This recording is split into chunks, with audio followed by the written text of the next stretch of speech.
तरीके से। आइए मेरे बच्चे, जहां चल रहे थे उसी से आगे।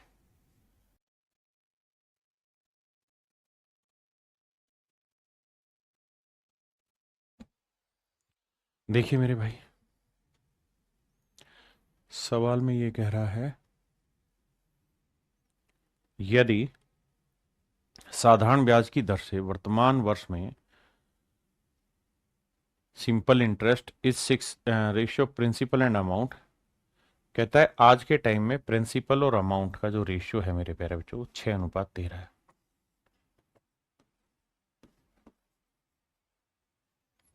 हाँ जी। और कहता है 18.5 मोर ईयर, अगले 18.5 सालों के बाद यह अनुपात 5:17 हो जाता है। तो मेरे प्यारे बच्चों, यहाँ जो टाइम का गैप है ना, वो ध्यान रखना 18.5 साल है। कितना है मेरे प्यारे बच्चों? 18.5 साल। मैं जानता हूँ भाई थोड़ा मुश्किल है, लेकिन कोशिश करोगे तो समझ में आएगा। भाई दोनों ही केसेज में प्रिंसिपल तो वही है, जो यहाँ था वही यहाँ है। तो सेम करो, तो इधर 6 से गुना करोगे, इधर 5 से, इधर भी 5 से करोगे, इधर 6 से किया। तो मेरे बच्चे, अगर प्रिंसिपल 30 यूनिट है तो यहाँ अमाउंट हो गया 65, और अगर यहाँ प्रिंसिपल 30 यूनिट है तो अमाउंट हो गया 17×102। तो जो डिफरेंस आ रहा है वो कितना आ रहा है? 37। 7×5 = 12, 6×3 = 10। तो इसका मतलब मेरे प्यारे बच्चों, 30 यूनिट प्रिंसिपल पे 8% की रेट से भाई 37 यूनिट जो ब्याज आया वो कितने साल का आया? तो आप कहेंगे साहब 18.5 साल का ब्याज आ रहा है। क्योंकि यहाँ दोनों अमाउंट में डिफरेंस क्यों है? क्योंकि ये जो अमाउंट है और ये जो अमाउंट है, इनमें 18.5 साल का गैप है। हाँ है ना?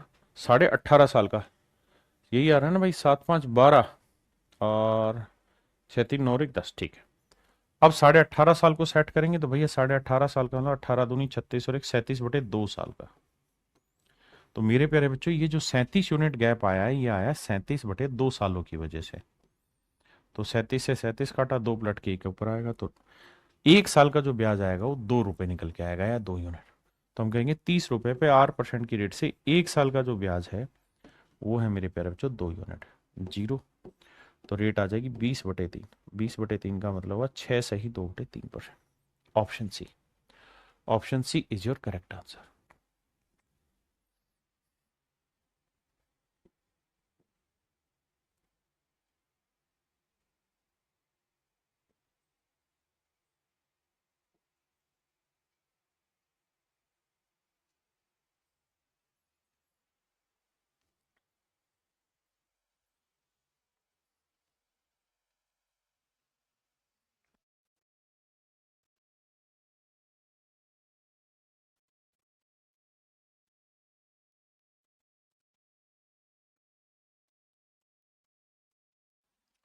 देखिए मेरे भाई, सवाल में क्या कह रहा है? सवाल में यहाँ ये कह रहा है कि four sons P, Q, R and K are such that,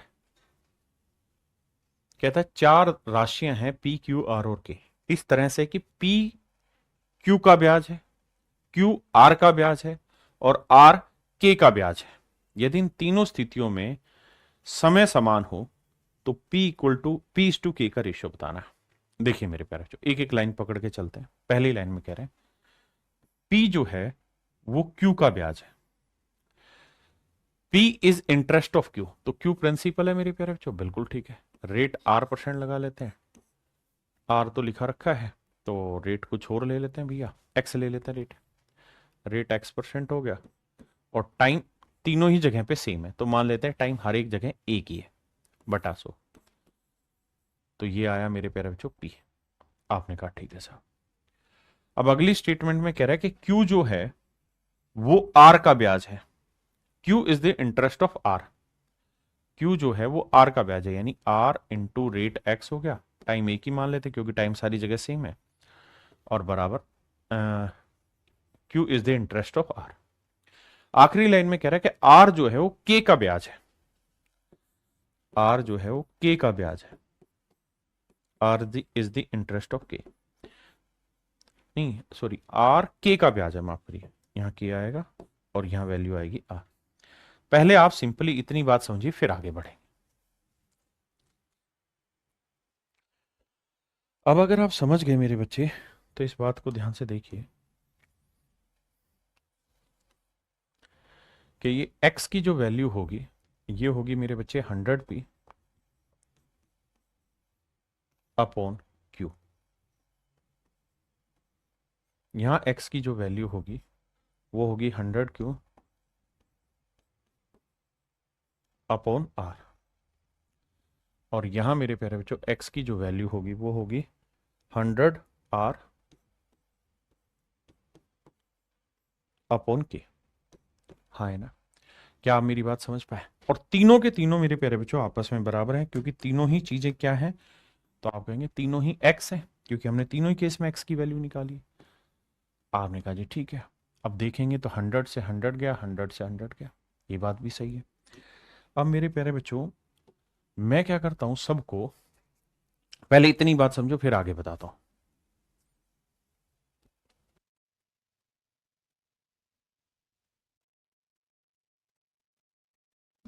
अब मेरे बच्चे सवाल में पूछा हमसे कि P और K का अनुपात ज्ञात करिए, तो हमें क्या करना है भाई, P की वैल्यू निकालनी है।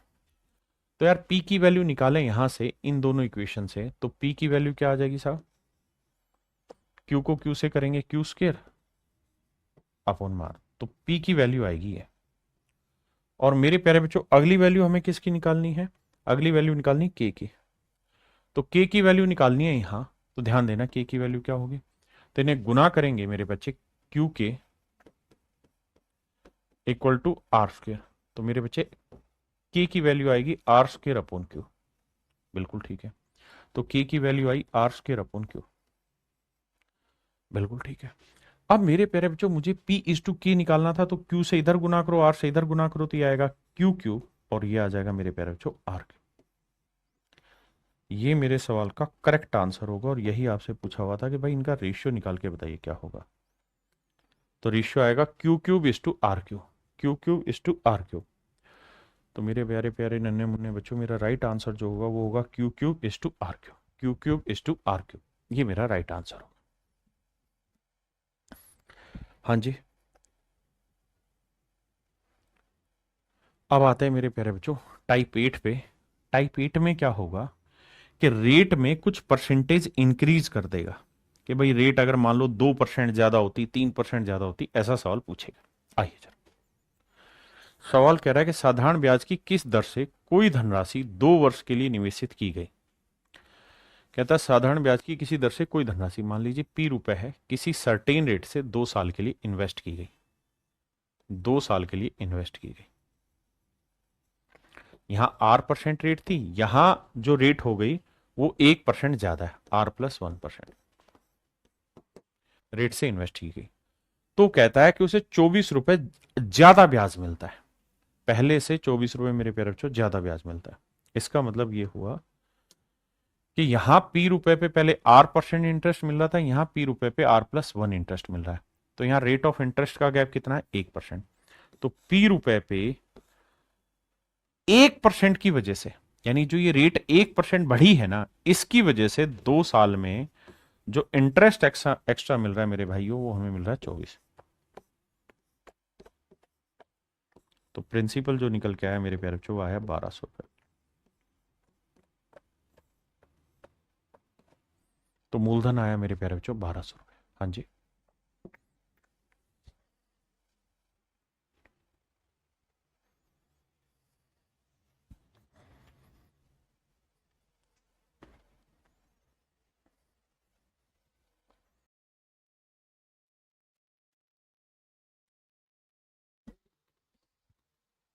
यहां पे मेरे बच्चे सेम ही सवाल है। कहता है सम is lent on a certain simple interest rate for 3 year. कहता है 3 साल के लिए कोई पैसा उधार दिया और 2.5% पर एनम मोर रेट से दिया उधार। कहता है पहले जो रेट थी उससे 2.5% ज्यादा रेट से पैसा उधार दिया। हाँ जी। तो मेरे प्यारे बच्चों P प्रिंसिपल है, इस पे 2.5% ज्यादा रेट से 3 साल का जो ज्यादा सिंपल इंटरेस्ट बन रहा है वो है मेरे प्यारे बच्चों 540 रुपए। डेसिमल हटाएंगे 0, 25 से काटेंगे 40 आएगा, 3 से काटेंगे 18×3 = 54 आएगा। तो मेरे प्यारे बच्चों प्रिंसिपल जो आएगा वो 7200 रुपए आएगा, 1872। यानी मेरे नंबर, मेरे नन्हे मुन्ने प्यारे बच्चों, जो मेरा मूलधन आया वो 7200 आया।